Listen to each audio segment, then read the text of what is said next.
Nabi yang ditakuti oleh setan.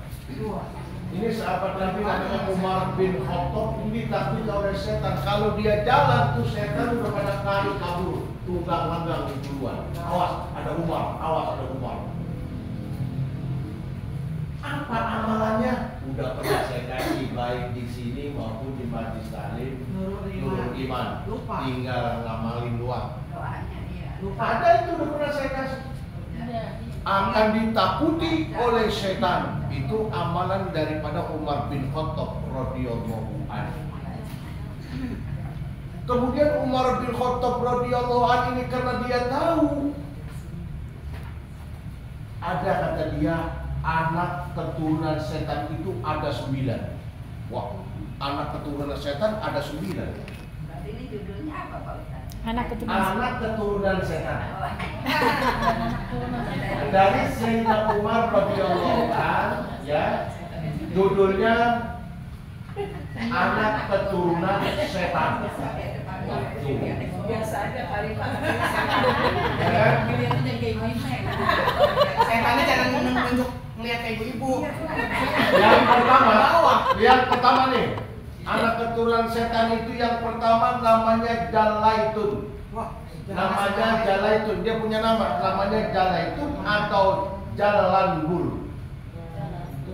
Bertugas menggoda penghuni pasar, terutama para pedagang agar mereka berbohong, menipu saat bertransaksi, membesar-besarkan informasi tentang barang dagangannya, dan mengurangi timbangan. Dia juga bertugas memisahkan antara seseorang dengan keluarganya dan menampakkan kepada orang tentang aib keluarganya sendiri. Ini tugasnya, namanya jinnya, setannya namanya Jalaitun. Tugasnya begitu, tukang bohong tuh Jalaitun. Makanya ini kuat hati kalau ada orang ibu-ibu yang sering bohong, itu berarti sudah temannya si Jalaitun. Ya Bu ya? Itu hati-hati. Bohong, mengurangi timbangan. Kalau lagi dia dagang, ini dia bahasa di pasar-pasar di Jalaitun. Mana aja bukan pasar doang. Jadi kita juga masuk Jalaitun. Ya, pokoknya kalau yang suka berbohong, Jalaitun. Makanya kalau masih anak-anak baik. Iya, makanya kalau ngasih anak, tanya Ustadz yang ngerti, jangan menanyakan anak sembarangan. Kemarin saya banyak acara-acara walimatul tasmiyah dan walimatul menamakan anak, walimatul apa namanya? Akikah. Gunting rambut. Gunting rambut. Nah, itu banyak nama anak. Anak sekarang ambilnya di Google. Nama begitu saya baca nama-nama anaknya dari bahasa Sanskerta. Kita sudah diajarkan kalau kita Islam memberikan nama anak pakai nama-nama Islam. Al-Muslimu mir'atul muslimin. Orang Islam harus bercermin kepada orang Islam. Pakaian Islam, kasih nama-nama Islam. Kita sudah maju ya Bu ya, udah banyak majlis taklim, udah banyak ustadz-ustadz, guru-guru yang mengajarkan kita. Kalau dulu mah kita maklum lah, kalau ada nama anak namanya buang, ada namanya sampah. Dulu, kenapa? Pengetahuan mereka belum sampai. Ya Bu ya. Tapi kalau sekarang kita sudah tahu lah, nanya apa sama yang ngerti. Jangan main namain sendiri aja, padahal jangan bilang apa arti sebuah nama, padahal nama itu penuh arti, karena nanti dia akan dipanggil pada hari kiamat sesuai dengan nama dan orang tuanya. Makanya namanya anak nama-nama yang baik. Oke Bu, kita bahas ini Jalatun dulu. Ini Jalatun nanti tukang bohong. Bohong bagaimana? Kadang-kadang masalah-masalah kecil, masalah-masalah sepele kita anggap biasa-biasa aja, nggak punya arti apa-apa. Tapi ternyata dengan kita berbohong seperti itu menyebabkan kita terhalang masuk surganya Allah Subhanahu wa Ta'ala. Ya Bu ya, jangan termasuk kadang-kadang hal yang sepele, apa lagi? Kadang-kadang lagi acara-acara begini nih. Terus kita bawa piring atau mangkok atau apa umpamanya, ya kan? Karena kan udah kapolnya begitu dah. Dibawa juga udah nggak apa-apa, dibuang langsung ya. Karena ada barang-barang yang masih bisa dipakai, model mangkok apa. Iya dah, nanti saya anterin, udah tanggung nih. Udah tanggung nih. Akhirnya lupa nganterin. Ternyata itu dalam hadis Bu termasuk mencuri. Naudzubillah min. Dari mana hadisnya nih? Dalam hadis kitab Al-Majmu' Syahrul Muhajjam halaman 277 Rasulullah bersabda, la yakhudhu ahadukum mata'un akhihi la ibadah aujada fa idza akhadha ahadukum isa'alihi fal yarudduha. Janganlah di antara kalian mengambil barang milik saudaranya baik secara main-main atau sungguh-sungguh. Apabila salah satu dari kalian mengambil tongkat milik saudaranya, maka hendaklah ia mengembalikannya. Hadis yang lain dari Muslim umama secara mampu, hadis secara benar, man tato'a haqqa amri'i muslimin biyamini faqad aujaballahu lahu an-nar wa harrama 'alaihi al-jannah fa qala lahu rajulun wa in kana syai'an yasiran ya Rasulullah qala wa in qadiban min adraki. Barang siapa yang mengambil harta saudaranya dengan sumpahnya, pokoknya nanti saya balikin, pokoknya begitu kan, itu kayak perdagangan wajib umpama, maka Allah mewajibkan dia masuk neraka dan mengharamkan masuk surga. Dan apa seorang yang bertanya, wahai Rasulullah, meskipun hanya sedikit berupa sendok? Beliau menjawab, meskipun hanya sebatang kayu arak, kayu siwak kecil kan. Makanya ibu hati-hati, jadi masyarakat kadang-kadang nggampangin baik. Ya buat kita saya balikin, tahu-tahu lagi lama-lama lupa, lama-lama akhirnya memiliki. Nggak tahu itu orang-orang lain. Pernahkah terjadi pada ibu-ibu begini? Koreksi dari kita masing-masing. Ya Bu ya, hati-hati karena hal itu bisa menyebabkan kita terhalang masuk surga gara-gara barang. Makanya ingat utang tadi lah, itu utang pakai 24 masih hidup. 16 tahun. Berapa tahun itu? Meninggalnya ini 16 tahun, kan utangnya sebelumnya. Iya, berarti udah sekian tahun masih ingat. Kenapa? Karena mungkin Allah memberikan kesadaran kepada mereka. Dia sakit, kita minta doa. Barangkali dia utang, memang masalah utangnya hati-hati ibu-ibu, hati-hati. Udah sering saya sampaikan, jangan salah saya ya. Al-maitu mu'allaqun bidaynihi, mait itu bergantung kepada utangnya. Kalau dia enggak dibayarkan utangnya, maka dia akan repot, bergantung pada utang. Makanya jangan sampai punya utang banyak, apalagi kalau banyak pinjol apa pinjol. Pinjam online. Jangan online. Ya, hati-hati. Jangan online. Ya, kenapa? Aku lapor. Kita masuk surga bukan karena amal ibadah kita, tapi karena rahmat Allah. Pernah saya ceritakan ini? Karena rahmat Allah. Ya, hati-hati. Hal-hal yang kecil bisa menyebabkan kita terhalang masuk surga gara-gara begitu. Kenapa masuk dalam hadis lain tadi dikatakan kalau mau minjem barang orang tapi dia jadi warga sumpah-sumpah, tenang aja gue kan nggak percaya bisa balikin. Akhirnya sehari, 2 hari, 3 hari dia lupa. Nah ketika itu bisa jadi dengan sebab itu menyebabkan Allah menjadi buka pada kita. Dia kan dijauhkan rezeki kita dan sebagainya. Makanya ibu tanya berapa ibu? Ibu ini masya Allah. Itu kata nenek yo, kalau orang utang katanya ditanyain dia udah nggak mau bayar anak-anak. Nah itu terserah dia, jangan kita. Ya dia yang hutang. Makanya dia orang itu ngaji maunya. Sebab apa di sini tadi namanya setan jala itu atau jalan bak bertugas menggoda penghuni pasar terutama para pedagang agar mereka berbohong, menipu saat bertransaksi. Arti menipu saat bertransaksi. Makanya orang kalau jualan itu jangan disebut belum dapat untungnya, padahal dia udah untung. Harganya sini padahal dia beli bukan segitu, itu bohong kan? Pokoknya kalau belum dapat aja bu, belum saya jual kalau segitu, mau begitu aja. Kan nggak berbohong, makanya lidah hati-hati. Aduh, banyak sekali ternyata. Ini jalan itu nih kata Umar bin Khattab, dia tahu Umar. Ya, dan mengurangi timbangan. Tuh timbangan kadang-kadang Masya Allah ya Bu ya, Ibu paham nggak masalah timbangan? Ia juga bertugas memisahkan antara seseorang dengan keluarganya dan menampakkan kepada orang lain tentang aib kekurangan diri keluarganya sendiri. Artinya dengan suka begitu tugasnya si setan namanya jala itu memisahkan keluarga. Akhirnya orang mau berantem ya sama laki bini, ya kan ada itu. Itu kalau yang laki bini pada berantem, itu dia kemasukan. Ya itu. Ini yang berantem dulu. Hah?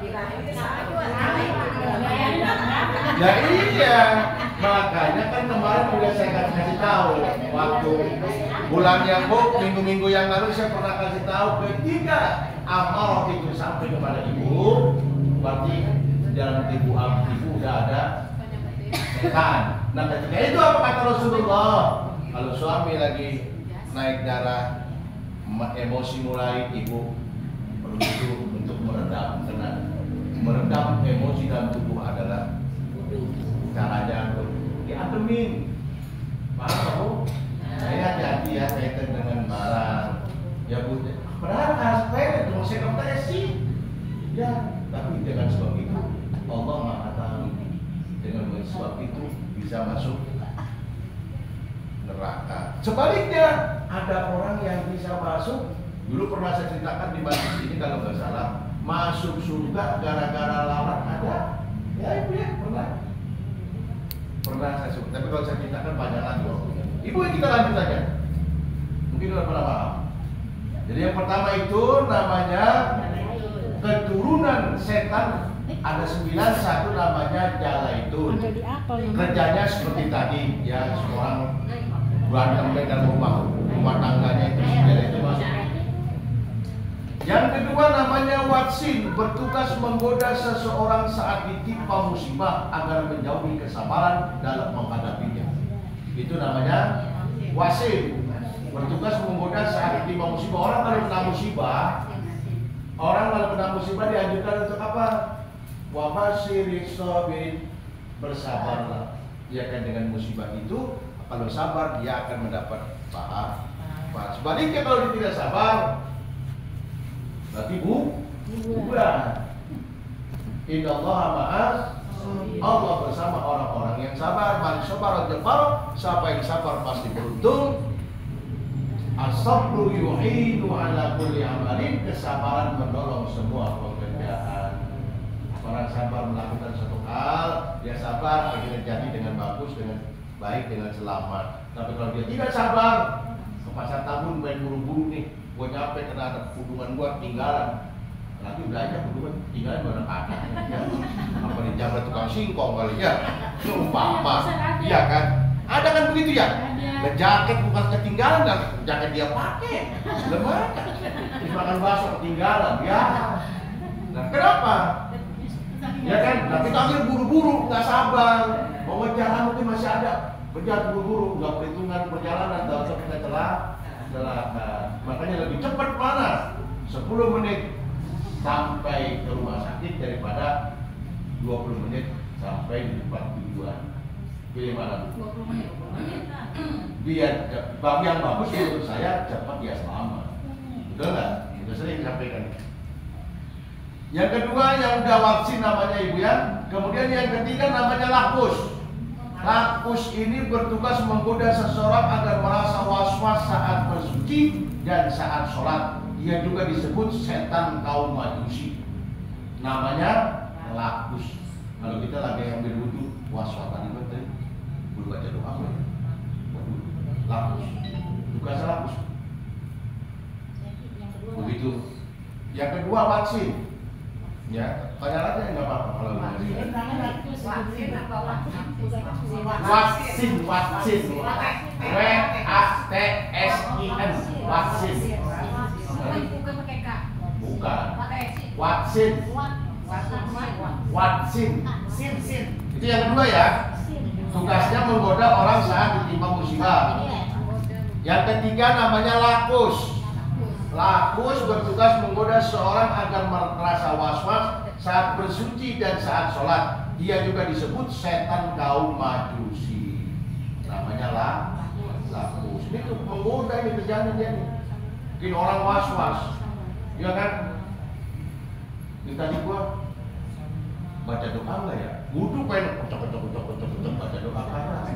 Belum ada bacanya Bismillahirrahmanirrahim. Nawaitu wudu bila hadas Fadlillahi ta'ala. Ya kan baca, aku niat wudu untuk menghilangkan hadas karena Allah Ta'ala. Baca. Padahal kalau mau baca, membasuh muka ada doanya, membasuh tangan ada doanya, ya kan? Basuh kepala Allah mahari besar di bawah sorry alanar. Ini kepala nih. Kepala mah rambut memang rambut udah pernah ngajar begini ibu. Boleh di. Jadi yang penting bahasa rambut ininya ya. Allahumma harim sakli wa basari alanar, ya Allah haramkan jasadku dari sebuah neraka. Baca doanya. Tuh, kudu. Aku cebok. Ya kan udah. Itu setan bingung nanti. Itu namanya setan, apa namanya itu? Lakus. Yang goda orang mengambil air itu orang yang bersuci untuk ya itu si lakus tugasnya itu menggoda orang yang melakukan kewajiban wudu, ya dijabarkan lain banyak kewajiban melakukan kewajiban suami istri itu juga. Silakus muda itu. Kita buka hajut. Kan ibu kan seorang istri itu, Bu, kata Rasulullah, kalau saja boleh manusia menyembah manusia, kata Rasulullah, aku perintahkan seorang istri harus sembah suaminya. Tapi kan nggak boleh. Artinya di situ taatnya luar biasa setelah Allah. Ya kan? Orang tua jabarkan lagi setelah dia itu ijab kabul terima nikahnya dan kawinnya plus, berarti dia berubah taatnya dari taat kepada orang tua, taatnya kepada suami. Kalau suami mau pakai kapan aja boleh. Bahkan seorang sahabat nih bu perhatikan dulu lah ya, jangan tahu ya. Yang masih muda-muda, ya yang bertumah duda, dengerin aja. Itu zaman Nabi, ketika ada seorang sahabat Nabi, istrinya melaksanakan ibadah haji, tahu-tahu ada di mana, di Padang Arafah. Enggak izin sama suaminya, padahal dia sedang melaksanakan ibadah haji. Mungkin haji yang beberapa kali ya, udah beberapa kali. Apa kata si suaminya itu mengadu kepada Rasulullah, kemudian istrinya itu diperintahkan suruh apa namanya, gugurkan ta'alul, suruh ta'alul, padahal belum selesai melaksanakan prosesi rukun pelaksana ibadah haji ya, tapi suruh ta'alul, pulang hampiri suamimu. Sampai segitunya kewajiban itu. Orang beribadah kalau suami nggak ridho berbahaya, jangan itu, makanya izin. Pak, mau dipakai nggak di angkot? Ya katakanlah kita angkot dah, dua aja lah. Kalau nggak mau diangkut, nggak pakai di nggak mau dipakai, Pak, gue mau tahajud. Begitu nggak bu? Gue mau tahajud. Mau pakai nggak di angkot? Kan begini. Ibu harus izin.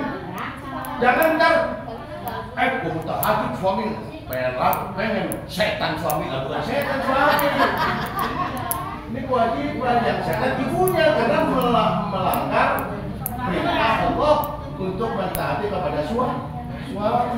Nama setannya seperti itu, hapus. Makanya ibu ketika diajak berhubungan dengan suaminya kagak mau, itu berarti ibu di dalam dirinya ada si lakus yang udahlah, kan ada hari besok, udahlah. Kita ke kemana-mana ini besok, akhirnya jadi besok lupa lagi. Ada acara. Nah, ketika itu belum tersampaikan ke hajatnya seorang suami, maka laknat Allah akan menyertai kita. Orang yang lagi hati suruh batalin, dia kan suruh ta'alul, walaupun belum selesai gara-gara ingin mentaati suami. Makanya nanti ada hadis menyatakan tugas seorang istri mah ayyuma mra'atin matat wa zawjuha an haratin dakhalatil jannah. Wanita mana saja yang meninggal dunia modal mati. Jelas, ya kan? Lantas suaminya ridho kepadanya, maka dia akan masuk surga. Hadis riwayat Tirmidzi nomor 1161 dan Ibnu Majah 1854. Makanya ibu yang punya suami hati-hati, turuti kemauan suami karena ibu adalah pakaian suami. Kapan aja mau pakai, Bu? Dulu saya lagi masih sekolah belajar. Saya masih belajar. Dengerin, saya masih bertanya belum. Saya lagi masih belajar. Waktu itu yang ngajarin saya Bapak Kiai Haji Mahfud Syafi'i Al-Mahum Al-Mahfud insyaallah. Lagi ngajar. Seorang kan lagi jadi seorang istri ya, perempuan karena waktu itu belajar masih ada perempuan sama laki nyampur. Angkatan saya tahun 81 diyakin, masih nyampur. Kalau suami mau ngajakin, ya kan, mau begituan, kamu lagi masak aja. Tuh kalau kamu itu tidak menjadi hangus masakan, tunda dulu. Layani suaminya. Kuat segitunya. Waktu itu saya masih berjalan belum ngerti, tawa-tawa. Begitu sekarang kan baru paham. Oh iya. Ternyata hadis-hadis mendukung lain banyak. Sudah ya? Berapa dulu berapa? 3. Sekarang keempat. Namanya awan. Ini awan. Ya awan bukan awan ya, awan mendung bukan. Bukan nama setan. Nama anak keturunan setan namanya awan yang tempat bertugas menggoda para penguasa agar berbuat zalim dan semena-mena. Mumpung jadi pejabat, korupsi semena-mena, berarti pejabat-pejabat kita banyak yang ditempel dengan anak setan yang namanya setan. Kalau ibu menghadapi pejabat lain, jangan lupa baca doa. Ya kan? Hati-hati karena dia ada si awan di situ. Nah dia kan udah banyak sekarang yang menghalalkan segala cara. Setan pejabat berarti nih ya? Pengen sukses, kalau belum nggak bayar sekian nggak mungkin akan menjadi. Berkejalan si awan. Berapa tuh?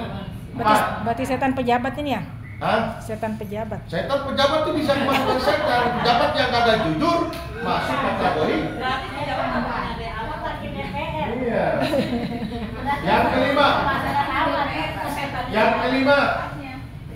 Yang kelima, anak keturunan setan itu ada namanya si Hapap. Hapap. H-A-F. F lagi. Oh, Hafaf. Gitu ya. Hafaf. Hapap. Bukan P. Bukan V, bukan P. Pakai F. Hapap. Bertugas menggoda manusia untuk minum minuman keras, hamar, es apa namanya? Sekarang sabu-sabu, apa lagi? Narkoba. Hati-hati ya Bu ya. Ini digoda sama setan, anak keturunan setan yang namanya si Hafaf. Tugasnya Hafaf bertugas menggoda manusia untuk minum minuman keras. Sekarang minum minuman keras sudah di depan mata kita, ya Bu? Makanya godaannya semakin besar. Iya Mas. Namanya si Hafaf. 5. Ya, kalau ke-6, betul ya Bu ya? Ke-6 namanya murah. Atau bisa murah. M-U-R-R-A-H.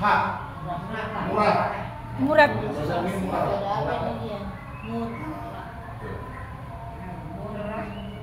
Tuh, nomor 6. Iya, murah.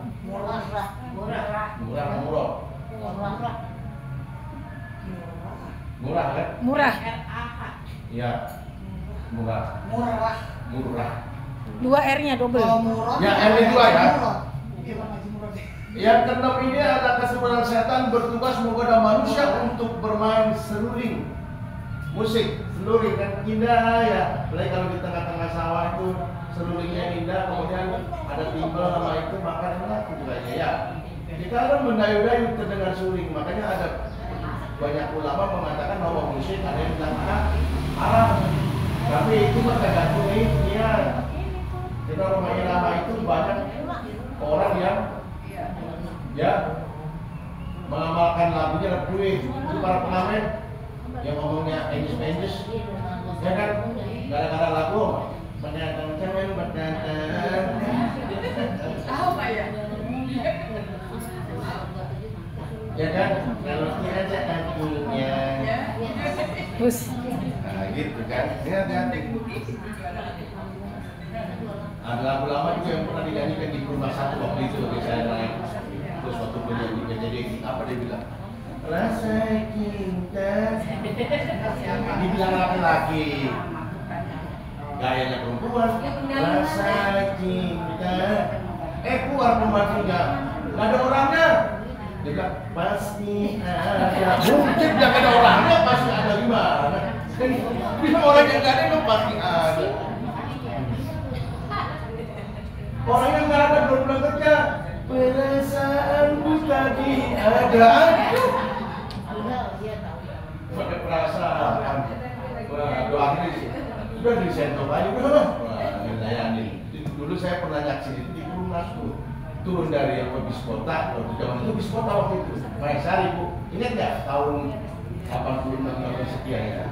Nah itu pakai bis kota nggak ada sekarang, teknologi udah jalan dulu. Maka itu saya dari Tanjung Priok naik bis kota Mayasari turunnya di Rumah 1 waktu itu. Masih ingat? Rasa cinta nggak ada orangnya. Nggak ada orangnya kan? Emang lagunya tuh gitu. Pasti bilang nggak ada. Dah ini kurang asem banget bilang nggak ada orang udah pasti ada. Di saya belum sama kemarin. Perasaanku tadi ada. Oke Bu, berapa dah? Ketujuh namanya maksud. Ya, bertugas menggoda manusia untuk menyampaikan berita bohong lagi baik. Maksud.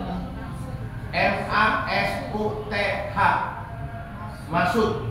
Bertugas menggoda manusia untuk menyampaikan berita bohong sehingga manusia menyampaikan kebohongan tersebut dari mulut ke mulut tanpa ada dasar yang jelas. Orang yang tukang bohong, orang yang tukang fitnah, yang tukang ngomongin orang, masuk setannya namanya masuk. Ya. Kalau udah ibu-ibu yang suka ngomongin orang, dia itu udah ada masuk. Tujuh ya, ya orang gibah, yang tukang gibah dan ada setan namanya masuk. Kedelapan dasim. Kedelapan dasim nih. Dasim. Iya, dasim itu bertugas menggoda manusia saat memasuki rumahnya agar tidak mengucapkan salam. Makanya ibu ketika masuk rumah ibu, mau ada orangnya apa enggak dalam rumah, ibu tetap ucapkan assalamualaikum. Ada suami, ada yang ada kan, assalamualaikum. Ya kan kalau nggak ada orang, kalau ada yang jawab bahaya ibu. Lari ketakutan, siapa itu? Gitu kan. Makanya ini dianjurkan oleh Rasulullah, dianjurkan oleh Umar bin Khattab, anak keturunan setan yang namanya dasim itu mengganggu kita supaya masuk rumah udah usah pakai salam lagi. Ya. Kemudian apa lagi? Bertugas menggoda manusia saat masuk rumahnya agar tidak mengucapkan salam kepada keluarganya atau tidak menyebut nama Allah. Hal itu dapat menyebabkan terjadinya pertengkaran dan perselisihan hingga terjadi talak huluk, gugat cerai antara suami istri. Ini hati-hati. Kalau ibu kebiasaan masuk rumah tanpa mengucapkan salam, bisa jadi ibu jadi berantem lagi. Kenapa? Dasim modalnya kuat Bu. Si dasim. Atau kekerasan dalam rumah tangga. Dalam riwayat lain, dasim selalu menyertai manusia ketika makan dan masuk rumah tidak menyebut nama Allah. Dasim juga menyertai manusia menjelang tidurnya tidak mengucapkan doa dan mengenakan pakaian-pakaian mereka jika tidak di depan. Artinya apa ibu? Ketika ibu tidur lupa baca doa yang sering saya ajarkan, bacalah doa. Ibu dapat pahala ini kan ada ya Bu ya? lupa nggak baca, itu diganggu mesidasi. Ibu ketika makan apa saja, ibu minum apa saja, tapi tidak baca doa, berarti itu setannya mengganggu, itu menggoda ibu, namanya dasi. Makanya kalau namu, jangan buru-buru disuguhi langsung minum aja, udah bismillah paling tidak. Atau lagi yang pernah saya ajarkan, nawaitu sifat barakatul Mustafa sallallahu alaihi wasallam. Berapa tuh? 9. Sekarang 9 terakhir. 9 namanya walhan. Walhan. Walhan bertugas menggoda manusia di saat duduk dan sholat serta ibadah-ibadah lainnya. Dalam riwayat lain dikatakan bahwa walhan bertugas menggoda manusia saat bersuci sehingga boros dalam memakai air untuk bersuci. Airnya kotor baik, dia cuek, ya kan? Lagi nyuci, segitiga pengaman, airnya jalan baik. Dia mah gesut-gesut cuek. Dia bilang itu kan air dari panco, padahal itu air ada jet pemanasan ada listrik yang membiayai. Betul nggak Bu? Jangan boros ya Bu ya. Hal ini sebagaimana hadis diriwayatkan oleh Ali bin Abi Thalib bahwa Rasulullah bersabda, di saat berwudu ada setan yang bernama Walhan, maka berhati-hatilah kalian terhadapnya. Ibu yang dirahmati Allah, udah catat 9. Tugasnya apa? Tugasnya. Tugasnya dia mengganggu, menggoda saat ibu berwudu untuk sholat. Ya, sama pokoknya di kamar mandi aja nih urusan dia nih. Iya, namanya Wam. Halo, ibu masuk, ibunya ibu-ibu yang di dalam adanya laki-laki, namanya siapa Bu? Kobait. Kubus. Kalau perempuan namanya Kobait. Kalau yang mandi laki-laki, setannya namanya Kobais. Ini kamar mandi dua loh, setannya. Anak setannya namanya si Kubus apa sih? Kobait. Laki-laki. Wahan ikut juga lagi di situ. Bukan setan benar-benar. Makanya Laura lagi mandi gini sambil nyanyi. Begadang mandi atau nyanyi kosida, nyanyi apa? Itu dia sedang terjangkit dan tergoda oleh yang namanya si Allahumma inni a'udzubika minal khubusi. Artinya dari setan laki-laki dan setan perempuan. Kubus wal khaba'is. Sama di dalam kubur namanya munkar, nakir. Kenalan bro. Jangan, tak dulu. Maksudnya sekarang berdoa supaya malaikat munkar nakir nanti akan menjumpai seorang laki-laki yang baik dan mau bertanya kepada kita. Bagaimana caranya? Udah diajarin dengan mama doang nunggu. Ibu yang dirahmati Allah, lanjut kita ibu. Sebagian ulama mengatakan bahwa pengganti si Lukas, Murah dan Hapap. Tadi ada tuh. Lukas, Murah dan Hapap. Ada 3 anak iblis berikutnya. Artinya apa? Ternyata si Lukas, si Hapap sama siapa? Lukas, Murah sama si Hapap ini dia sip, ada 3. Waduh, banyak banget ini setannya. Siapa namanya? Awar. Penggantinya tuh dia sip 2 orang tuh.